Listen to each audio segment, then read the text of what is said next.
Hi, I'm Chris Ferris, Senior Vice President of Digital Strategy at Pierpont Communications, and welcome to the second of our series of webinars.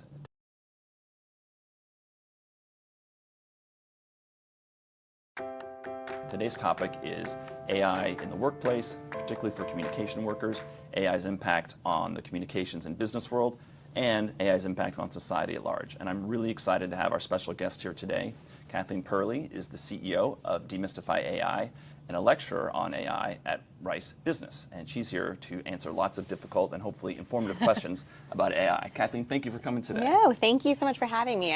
I was in marketing and advertising for most of my career, so It's kind of nice to get back in working with marketers and communication specialists as well. And talk a little bit about what you teach at Rice. I think that'll be helpful context. Yeah, so I started my career as a linguist, and so studied linguistics, then moved home, was going to go get my PhD. My mom said you needed a job, of course, as a true New Yorker. And so got into marketing and advertising and sold my firm about 2 years ago. And so now I really take a non-technical approach to the utilization of generative AI. So I teach a class on tools. Where we help students build their own mini agents or wrappers by the end of the course. And then the second class is about how do you identify an AI strategy roadmap for a business? How do you think about data security? How do you think about what model to use? Kind of how do you think about the restructuring of the organization, identifying pilots? And then they present that at the end of the course. So I teach those two primary courses, and then I'll teach an undergrad, which is a combo of the two. Okay, so most of the classes are to the MBA students, but then you're also teaching an undergrad class. Undergrad class and executive ed, so the wide gamut. Great, and you're advising the faculty at Rice Business as well, correct? Yes, so I've been working with the faculty and identifying ways to integrate AI, not only into terms of teaching and how do we use it as a resource for the students, but also how do we use it internally in terms of operations and how things move within the organization to help, whether it's increase our ability to get access to certain grants for some of our research faculty, to working with, just actually finished up an email and communicating with a faculty member who's utilizing an AI agent to help with leadership coaching and doing scenario planning for it. So a lot of really fun things. Yeah, that's a wide range of applications. And that's, I think, a good segue into the first part of what I wanted to talk to you about today, which is if you can be very general and just say, for knowledge workers who are trying to stay current and want to be successful and advance in their careers, how would you recommend they think about using AI in their careers? And I know it depends on what kind of industry you're in, whether it's in law or communications or business, but broad strokes, how would you recommend young knowledge workers start with using AI? I think the first part is really start to think about it in terms of your job as a collection of tasks and breaking down those tasks to identify where there's opportunity for AI. So things that are repeatable, that have a similar pattern or something that you do often. And then providing it the knowledge documentation that it needs to really see that success through, like you would an intern or anything else. There's been some recent studies, and actually my favorite study comes from Ethan Mollick out of Wharton, which is, it's called The Jagged Frontier, and he did a project with Boston Consulting Group and their consultants on what does the impact of AI look like for knowledge workers. And what they actually found was that when they took they gave the consultants and they broke them into two groups. One group had access to AI and the other did not. They were given a fake client that was very similar to one they always follow through with, or a typical project, if you will. And what they found is that the students, or the consultants, that had access to AI were not only able to get their tasks done faster, about 25% faster, they were able to complete about 12% more tasks than the other group, but they actually produced about a 40% better results in their final output than the team that didn't have access to AI. Wow. And what's even more interesting than that is the ability that they saw. They gave all the consultants in the study a kind of a project. They actually had to identify an underserved market within the beverage community, industry, develop a go-to-market strategy, messaging, all of that. They didn't have access to AI at all. And then based on their outputs, they ranked them in terms of bottom half and top half performers. They then repeated the exercise, but this time it was a shoe industry instead of beverage, so some modification. And what they found was that those individuals who scored initially in the bottom half improved their performance by 43% when they started being able to access AI. Now, your A players still got a little bit of a bump, about 17%, but what we're starting to see is that AI is really leveling the playing field within knowledge workers. And so being able to use it as a tool to have younger employees do more advanced work, to the ability to switch careers a little bit faster, right? To go from one industry to another and bring those skill sets along. I mean, AI really creates that connective tissue that allows people to kind of reach and be able to do more.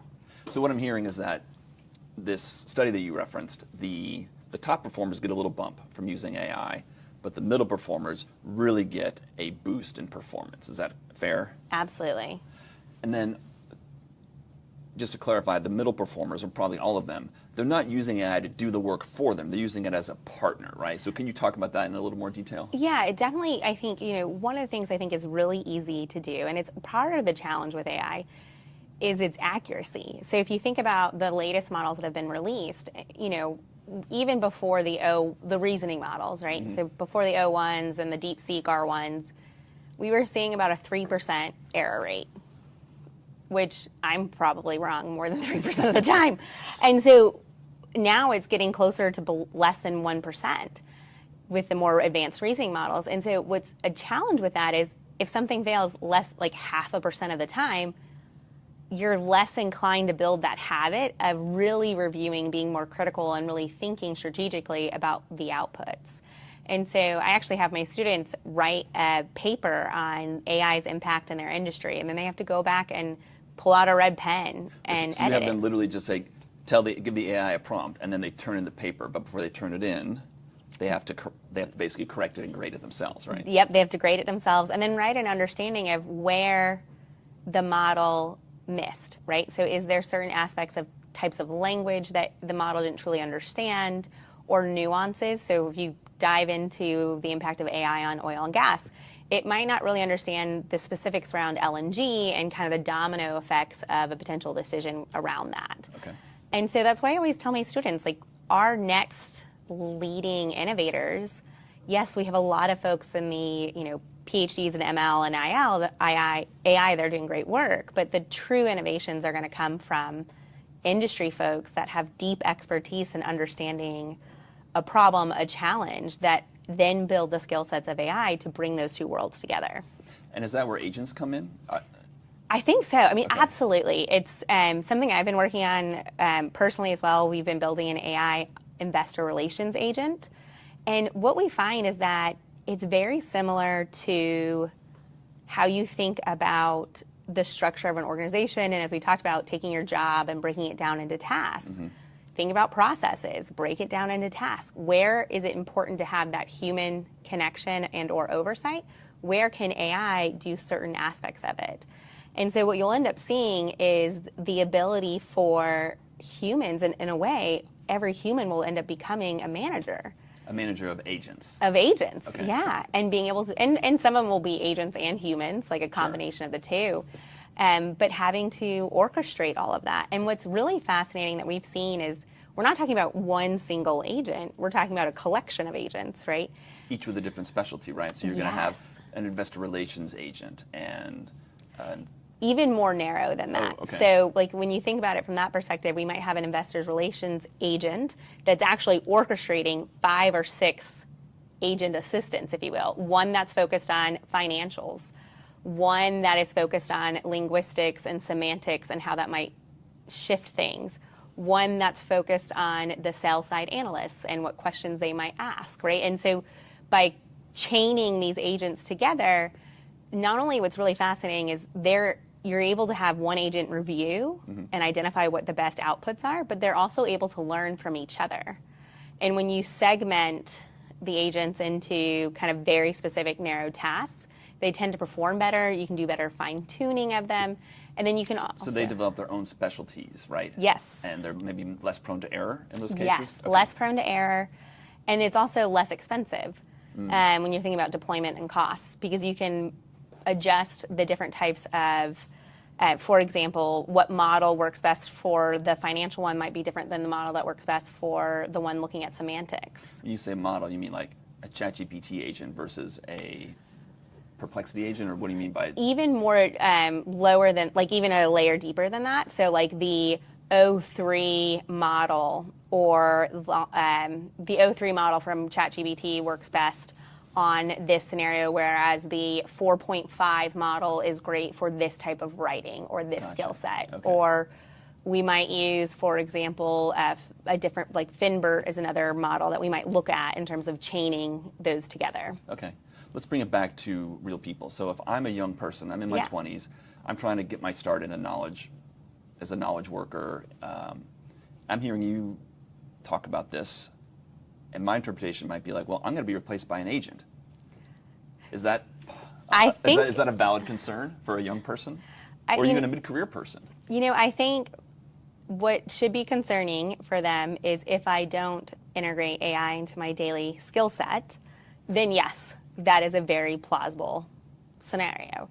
And what's interesting is there's some research that's been done in terms of executives and what they're looking for. And somebody with AI skills, not talking coding or building neural networks, but just basic AI skills, are 70% more likely to get hired than somebody who does not. And they're more likely to hire somebody with those AI skills over somebody with experience in that industry. Wow.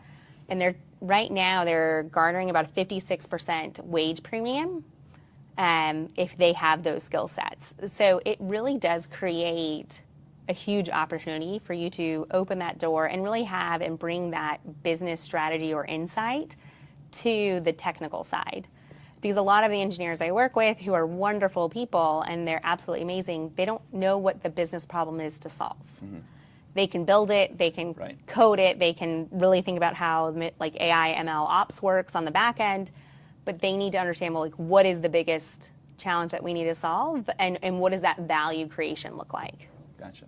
So if I'm a young person, I hear your advice, or even maybe not even that young, I'm a professional, a knowledge worker, I don't want to get left behind. So I'm going to go jump headfirst into learning AI. I'm going to use AI all the time. Yep. What are the risks and cautions that you would use or explain to those kinds of workers? So they're like, I'm going to really go all in on AI. What do they need to watch out for? I would say first thing is, if the product is free, you are the product. Yeah. Right? That old saw, yeah. That, I mean, it still hasn't changed, so make sure that you're paying for an account. And why is that? Say more. So for example, and I'll give a prime example. I was working with a company, and we were talking about different AI tools, and I asked if I could use my AI note taker at the time for the meeting. And then the executive I was talking to was like very impressed with my AI note-taking tool, and he was like, I'm going to use it. And I was like, well, let us get everything structured, and we'll set it up. And of course, as he was focused more on the business development side, and those business development folks, they're very eager to like make things happen right away. And so he downloaded the tool. It integrated with his meeting invite or his calendar and all of that. He didn't pay for it. He just downloaded the free version. And it followed him to a meeting with outside legal counsel about a potential issue, and recorded the entire meeting, and then provided a full-length transcript, word for word, in the body of the email. Because if you're not paying for the tool, they're not going to store it in a private cloud. So there's very little room for interpretation on what actually was said in that meeting, and there's a lot of, obviously, risk in terms of emails are... Right, discoverable. Yep. And so when you think about it, these models feed off of data. And I use this analogy in class. So if I am making a margarita, since we're native Texans and I love a margarita and it's summer, if we're making a margarita and I'm making one margarita and I have bad tequila, what's going to happen? You're going to get a bad margarita. Right. Yeah. Now, let's say I'm making a batch of margaritas. I'm having 50 people over, so I'm making a giant batch of margaritas. And I have 10 bottles of really nice tequila and one bad tequila. What would happen? They'll probably mostly be okay. Yeah. Right? Because it's dilution. Right. And so these models, they're utilizing data like the ingredients for a cocktail. And so what they've done is they've really focused on scale to help remove some of the noise or the faulty or bad data that's ingested. Because if we have enough scale, those become washed out, if you will. Kind of almost white noise. A little Yep, bit. Yeah. Exactly. And so they're constantly hungry for data. And so they see your interactions. And it's not necessarily malice. It's just a way to continue to help expand that kind of breadth of data to help reduce any issues with bad data that's been deployed within their models. So, key takeaway, if you're going to use an AI model, use a paid version. Use a paid version, Okay. and then make sure you log into your data security. Right. And check that your the model's turned off for development or training for others. Great. And then any other words of caution? Obviously, you talked about errors, that the mistakes that the AIs are making is getting less and less, but they still make mistakes. So watch out for mistakes. Use a paid version. Any other words of caution before we go to the next topic? I would say use it as a partner. Okay. You know, everyone talks about like glazing in some of the models, right? They just tell you what you want to hear. So challenge the model. Say like, hey, play the devil's advocate and tell me why I'm wrong. Give me another approach to this. Really see it as a partner. Mm-hmm. Oftentimes, a lot of people don't realize that the first output isn't necessarily the best. Yeah. And they think, just like I think by talking out loud, these models think by writing. Mm-hmm. So even if you ask the model to, you know, give me a list of 10 potential subject lines for a PR outreach, ask it then to say, okay, now go back through and give me pros and cons of each of those email subject lines. And then using best practices, write 10 better ones. And you will actually get 10 better options. Great. So that's a good segue point to talk about how AI is impacting marketing. You have a marketing background. Yeah. And so one of the things that I've heard recently is that, I think this is a little bit overstated, but I understand the point, is that being listed or being used in an AI answer is the new #1 search result in Google. I think that's a little oversaid, but that's sort of where the industry, at least on the digital marketing side, is how it's thinking about it right now. So do you agree with that, and how do you think it's going to change marketing in the next 6 months, 12 months? Yeah, I mean, I think there's going to be a little bit of time to like see this come through, but I think there's going to be rapid changes in terms of, you know, really the customer journey and how they interact with your brands and understanding of certain things, whether it be a medical condition to, you know, what type of machinery bolts we need for our plant. And so, you know, I think mentions are a big part of that. Like, how do you show up in search-generated experiences? Right. I'm seeing, obviously, you know, when you think about search overviews on search engine results, your paid ads are being dropped a little bit lower in terms of page fold, you know, just like right above the fold. And so when you think about it from that perspective, we're seeing about a 20% decrease in click-through rates, and the average cost per click is going up. Because for the ads.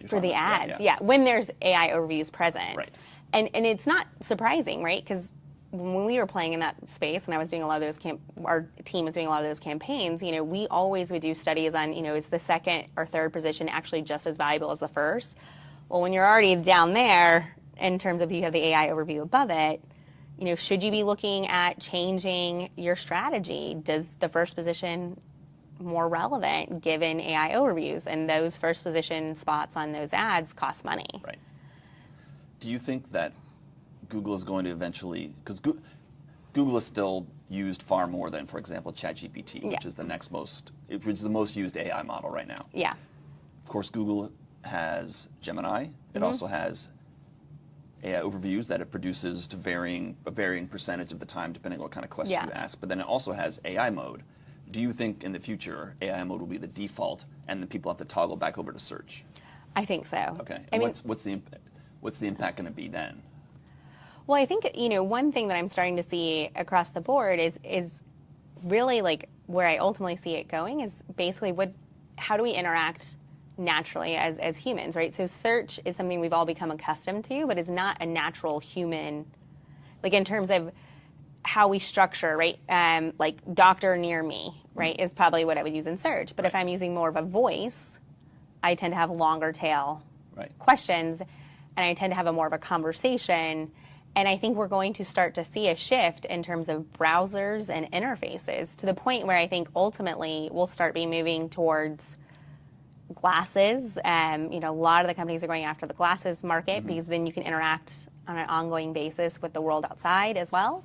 And you're starting to see whether Comment from Perplexity, which is their new browser interface, was released, And then OpenAI is in conversations of releasing theirs in the next couple weeks, which we shall see soon. But I really do think it's going to drastically change how we consume information and how we find things. And then so how do businesses respond to that? If you're used to getting a certain number of leads or a certain number of sales from Google Ads, for example, or you're getting a lot of organic search traffic from Google, and both of those are probably going to be a lot less reliable sources of traffic to your website. So as a business owner or a marketing person, how do you adjust to this?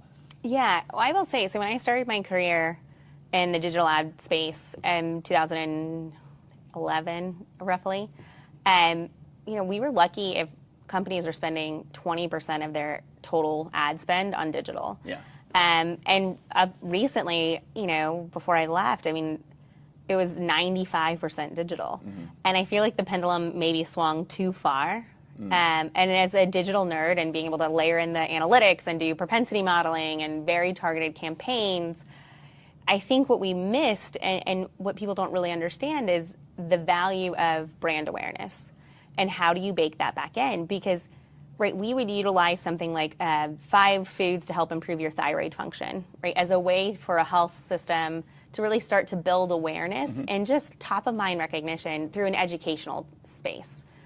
But that's now gone. So if they're using ChatGPT or they're utilizing Perplexity or Gemini or any of these tools and they're talking to them about these different types of, symptoms, conditions, things of that nature, how do you make sure that when they decide to go find the doctor, that your clinic, your hospital, your brand is one that is recalled?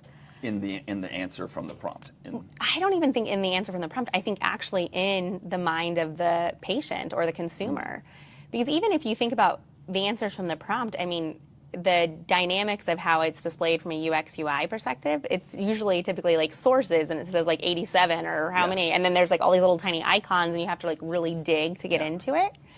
And so really, like, how do you create meaningful connections with your customers outside of that so that when those moments happen where there could be an opportunity, their brain automatically goes to your brand and maybe one other. Yeah. And so you're on that short list for shopping, if you will. Right. So is that kind of going back to just, I'm going to reference Rand Fishkin here, and this is sort of the drum he's been beating for a couple of years, which is you want to just build brand awareness. Brand awareness, and he's been saying this even before the AI revolution, but you agree with that? 100%. And that can be billboards even, right? Yes.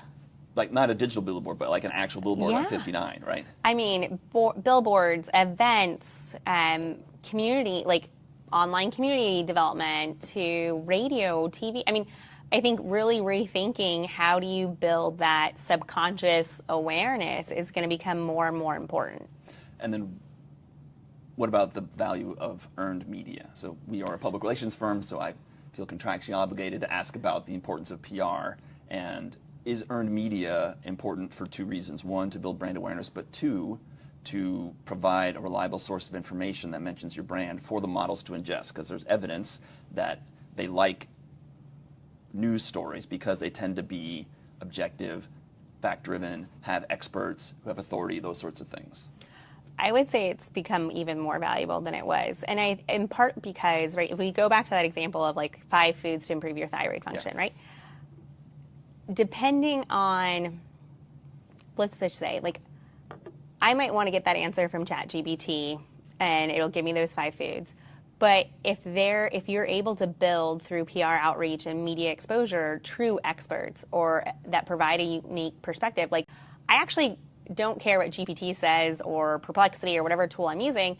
I want to know what Gwyneth Paltrow, because she's kind of built this persona of being a health-focused alternative to medicine. I want to know what her perspective is on this. And so I think it's really important for brands to start thinking about who within their organization they can really start to set up as this leadership. Right, as a subject matter expert. Yeah, we talked about Rand Fishkin, right? Yeah. So you might read, how is AI impacting SEO, but you're like, this is wonderful, but I actually still care what Rand Fishkin actually has to say about it. Because he's a brand name in and of itself in a certain way. What about the possibility of ads? I've seen once or twice over the last couple of years. Like I felt like Copilot tried ads for a while. They seem to be focusing on a subscription model, but is that going to change? Do you see a future where there are going to be in the source, like for example, in the source list on the right, when you get like a sponsored, right, yeah, this answer was sponsored by this business that is related to the query you just entered into your AI. I think there's certain companies that are going to do that, like a Perplexity, if you will. But I mean, the revenue model is just so different for them. They don't need it, and it clogs the experience of what you can get. And so I think there might be a few players who try and test within that space. But I think ultimately, I think it's really, if it is even done, I don't think it'll be as effective as you saw within Google search, right? Just because of the UX UI experience in itself. And I think that's why brands really need to like rethink how they add value to their customer base. And I think there's a huge opportunity, and I've been seeing a lot of trends, and I would recommend, like in a short term, really look into Reddit, really look into developing some type of community forums, because we're also seeing this trend where you utilize AI and you leverage that technology, and it is really great at doing all the research, right? So whether you're using Gemini deep research, Google's deep research, or Grok's deeper research, because had to get a hand up on everybody else, it's really good at finding out information online and getting to stuff and information and websites I probably would have never been able to find in my own using Google search alone. Right, because you're not going to go to the 15th page in your search results. You're going to look maybe in the top 5 or 10 at the most. Exactly. Yeah. And so you use that to kind of garner that information, but the next hole that's kind of missing for a lot of people is, well, what are the people who are using this or dealing with this actually saying, right? And that's where these community forums are starting to really gain some big traction. Would Quora be in that group too? I think, yeah, absolutely. Quora, Reddit is probably one of the bigger ones, and they've just started launching some type of advertising platforms within that as well, or expanding their advertising opportunities in that. Yeah. And it's funny because 2 years ago, the only people that I felt like were ever on Reddit were engineers, me, like data nerds, right? Yeah. Whereas now, my husband's like, oh, I'm in this Reddit for, our Scout that we're fixing up, and, and it's a great source of information. And so how do you kind of help create that community for your audience and your customer base? Yeah. Last thing I wanted to talk about was the impact of AI on society. And this is a very broad, open-ended question intentionally. And then as a follow-up, what is our responsibility as citizens and members of the Commonwealth to make sure that AI is managed in a way that brings the most benefits with the fewest risks or externalities, to use an economics term? So that's a broad question, so I'll let you take whichever part you want to do first. I would say, I always tell my students, right, if they're not getting at least like 3 to 4 sleepless nights in my classes, then I'm not doing my job. In terms of teaching about, both the benefits, but also the perils that come along with this type of technology. And so, I think what's interesting, and I think we can talk about, AGI, so artificial generalized intelligence, or even artificial superintelligence. So AI that exceeds or is at the same level as, let's just say, the smartest humans in the world. So if you were to take the Nobel Prize winners in every sector and put it into one, that would be when AGI is achieved. Okay. And so when we think about that, our world, once that has been achieved, is going to look like what it would be for somebody who was maybe from the 1400s to come to today. So pre-electricity, I believe the average literacy rate was about 10% in Europe, which has had the highest. They just started utilizing gunpowder, right? So this is how drastic of a shift that we would see once we have a world that's really integrating with AGI. And so if we're anticipating that in the next 10 years, those are some major shifts, and those are some major challenges, both on a positive and a negative side. Yeah, tell me more about the positive parts of this and then the potential downsides, please. Yeah, so I think, one of them is really around healthcare. I have a background in healthcare, so I'm really passionate about it. And so based on AlphaFold, which is an AI model for protein folding and things of that nature, we're seeing AI actually be leveraged in clinical trials as well, hoping to kind of decrease that. But, if everything goes well, I mean, we should anticipate seeing life expectancy jump to about 150 years. And so that begs other questions. How do we handle Medicare? Do we want to live to 150 years? How long do we work? When do you have kids, right? There's so many other questions that come along with that. And I really do think that we will be able to, for the most part, 90% of cancers would be able to be cured. And so, especially when you start layering in like AI technology with optogenetics and other things that are in that space. So, I mean, those are huge wins. And part of the reason why I love being in this space. But there are, some challenges as if AI were to get into the wrong hands. And there's a lot of like, well, if this happens, then what, right? These like causal effects. And so I think, there's a lot of leaders in this space that I follow that really kind of see it similar to kind of nuclear weapons, right? And so is it this almost like mutually assured destruction? And do we start, rather than looking at, okay, how much plutonium or uranium certain countries have, and are they getting closer to something, but really looking at like how much access to GPUs, how much computing power are they using, things of that nature. Because you can think about, cyber attacks within our infrastructure would be a prime thing. I think if it hasn't happened already is definitely our biggest concern. Well, and I've heard that argument that against, for example, the U.S. imposing more regulations or circuit breakers on the development of AI in this country, because the argument is what you said. Well, we can't let our rivals, in this case probably the Chinese, get ahead of us, because then we're going to be at their mercy. Yeah. Do you buy that argument, or do you think there needs to be some sort of, like you said, if nuclear power is the apt analogy, do we need to come up with almost like an arms agreement for AI? I would say so, yeah. And even just like a hotline to talk about like rogue models or issues that happen so we can collectively learn. I think, I do agree that, we need to ensure that we are leading in this space, because I think whoever gets there first sets the rules and the rules of engagement. But I do think there needs to be some guardrails. And I tell my students, part of the reason why I teach is I think literacy is the first step in that, right? You can't have a conversation or advocate for certain things if you have no idea how this technology works, or you haven't interacted with it on your own.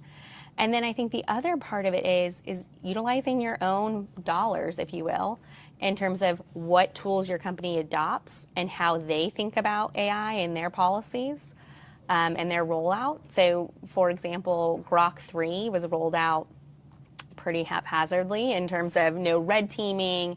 There have been use cases, right, where you could get an AI model to tell you the instructions to build like a napalm bomb. But you would have to be like, I'm auditioning for a play and I'm a pirate, and then there's another pirate who used to work at a chemical factory and he's teaching me how to build napalm, and you have to like play this around, and like you could eventually coax it out of the model.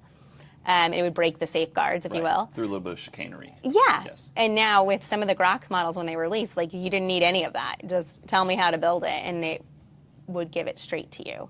And so I do think there is a balance that's needed between, like there needs to be some things, but I do think like that it's really important that we don't let innovation scare us. Yes. And we have to move forward with it.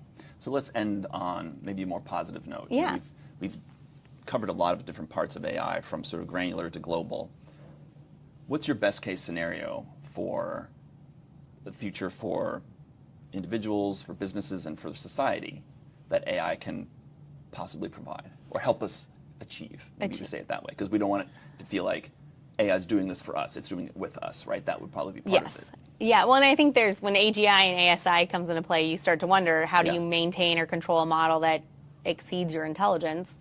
But, I think what's interesting and what I hope for, the first thing I hope for is, first and foremost, that, I lost my mom to cancer when she was just turned 60, and I felt like it was far too young. And so my goal is, I really believe that AI will provide new treatments, new ways to manage things that we thought were once unsolvable, whether that's cancer or climate change and a lot of the other issues that are out there. So I think there's that is really promising from societal perspective. From a more personal perspective, or an employee or a business professional, I think AI is scary. And I think anyone who tells you that AI is not going to change the workforce and there's not going to be changes to staffing requirements and or restructures is just placating you, because it is happening already. Maybe it's not being couched as that right now, but it is happening, and CEOs and boards are talking about those conversations. But I think there's a huge opportunity for entrepreneurs. Mm-hmm. You know, the ability to, you look at several companies that are generating $100 million in revenue with 3 or 4 people, because they're using a collection of agents. The ability to get information and build out your contracts or your LLC agreements, all of that, being able to leverage AI is huge. So I think there's a huge opportunity for people who are interested and hungry to really build their own businesses and really see this as a way to challenge and not need as much capital to do it. Yeah. And then finally, I think, my hope is it really, I started my career, and I remember a lot of people would talk about like work-life balance. And I was like, I have no idea what that is. I still not entirely sure if that exists. And I do think that maybe AI will eventually be able to allow us to have that true work-life balance, whether it's a shorter work week or really thinking about outcomes and not hours worked. But that will require some changes in leadership and thought process in terms of, how do we rethink this? The way I think we can conclude this is the purpose of this webinar, which was to improve AI literacy among the people who are watching this webinar.